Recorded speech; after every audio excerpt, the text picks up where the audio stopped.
মাছে ভাতে বাঙালির নিরামিষ শুনলেই মাথায় হাত। নিরামিষ দিনে কি খাওয়া যায়? কি পেঁয়াজ রসুন ছাড়া, মাছ মাংস ছাড়া কি বাঙালির চলে? তাই আজকে নিরামিষ একদম বিরিয়ানি বানিয়ে ফেললাম, যাতে মুখের স্বাদ ফেরে নিরামিষ দিনও। তার জন্য প্রথমেই কড়াইতে আমি বেশ অনেকটা পরিমাণে তেল নিয়ে নিয়েছি। এবার বিরিয়ানিতে যে সাইজের আলু আমি দেব, সেই সাইজ মতো আমি আলু কেটে নিয়ে সেগুলোকে তেলে ভেজে নিচ্ছি। আলুটাকে খুব কড়া করে আমি ভাজবো না, জাস্ট হালকা একটা লেয়ারে ভাজবো।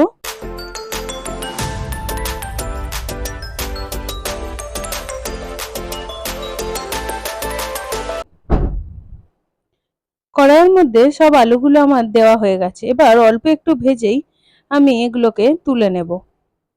আলুগুলো তুলে নিয়ে ওই তেলের মধ্যেই আমি দিয়ে দিলাম তেজপাতা, একটা শুকনো লঙ্কা, আর দারচিনি, একটা এলাচ, আর দুটো লবঙ্গ। তেলের মধ্যে আমি দিয়ে দিচ্ছি হলুদ গুঁড়ো, কাশ্মীরি লঙ্কার গুঁড়ো, জিরে গুঁড়ো আর ধনে গুঁড়ো।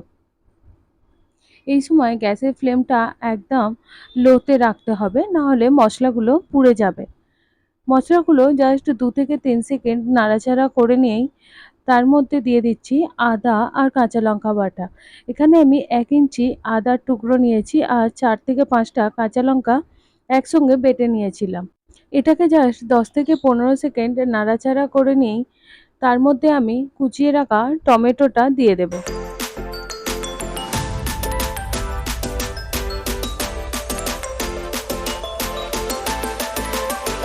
টমেটোটা দিয়েও বেশিক্ষণ নাড়বো না, জাস্ট 1 থেকে 2 বার নেড়ে চেড়েই এর মধ্যে আমি দিয়ে দেবো পরিমাণ মতো জল। আলুগুলো সিদ্ধ হয়ে যাবে, অথচ কিছুটা জলও রয়ে যাবে, এইরকম পরিমাণে আমাদের জলটা দিতে হবে। আর আলুগুলোকে লো ফ্লেমে সিদ্ধ করতে হবে। জলটা ফুটে ওঠা পর্যন্ত একটু ওয়েট করব। জলটা ফুটে উঠলেই তার মধ্যে আলুটা দিয়ে দেব। তার আগে আমরা দিয়ে দিচ্ছি এতে নুন। আলুগুলো যেহেতু একসঙ্গে সিদ্ধ হবে, তাই নুনের পরিমাণটা একটু বেশি দিয়েছি। এবার আলুগুলো দিয়ে ফুটতে দেব।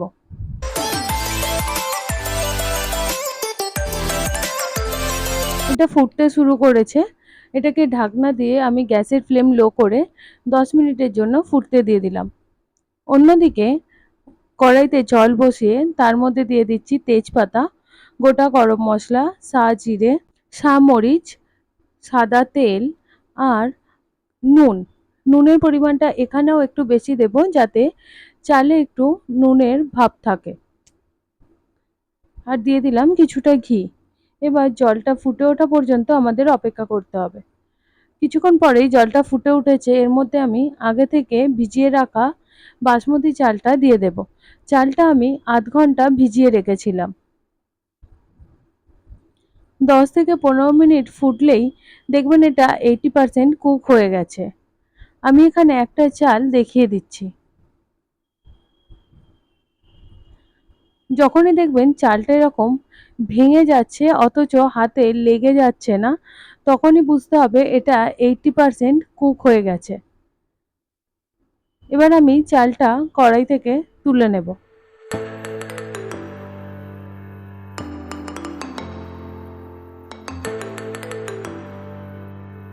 সব ভাতটা খুব ভালোভাবে জল ঝরিয়ে আমাদের কড়া থেকে তুলে নিতে হবে। অন্যদিকে আমার আলুগুলো সিদ্ধ হয়ে গেছে। এবার এই আলুর উপরেই আমি সব ভাতটা একসঙ্গে পরপর দিয়ে দিচ্ছি। আলাদা করে আর কোনো লেয়ার আমি করব না। সব ভাতটা একসঙ্গে এতে আমি দিয়ে দিলাম।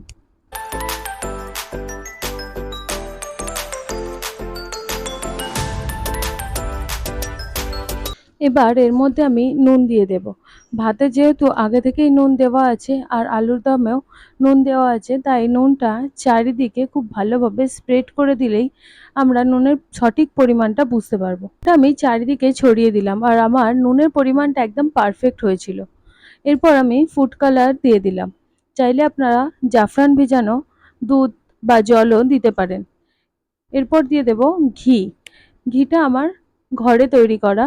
ঘিয়ের রেসিপি চাইলে আমাকে কমেন্ট বক্সে জানাবেন, আমি ঘিয়ের রেসিপি দিয়ে দেব।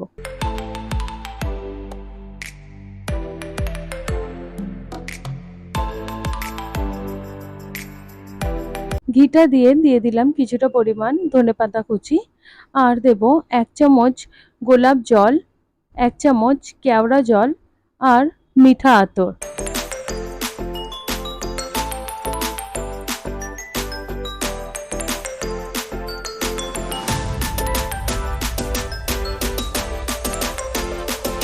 এবার সবগুলোকে দেওয়া হয়ে গেলে এটাকে আমি ঢাকনা দিয়ে দেব। অন্যদিকে আমি 5 মিনিট আগেই একটা চাটু বসিয়ে দিয়েছিলাম গরম হতে। এবার কড়াইটা ওই চাটুর মধ্যে বসিয়ে 5 মিনিট হাই ফ্লেমে, তারপরে 30 মিনিট লো ফ্লেমে দম দিয়ে রাখবো।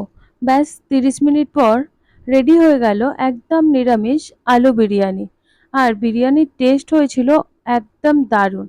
দেখুন বিরিয়ানিটা ঠিক কতটা ঝরঝরে হয়েছে আর একদম পারফেক্টলি দোকানের মতো দেখতে হয়েছে। ভিডিওটি যদি ভালো লেগে থাকে তবে লাইক, কমেন্ট, শেয়ার এবং সাবস্ক্রাইব করতে ভুলবেন না। দেখা হচ্ছে পরবর্তী ভিডিওতে। ততক্ষণের জন্য বাই।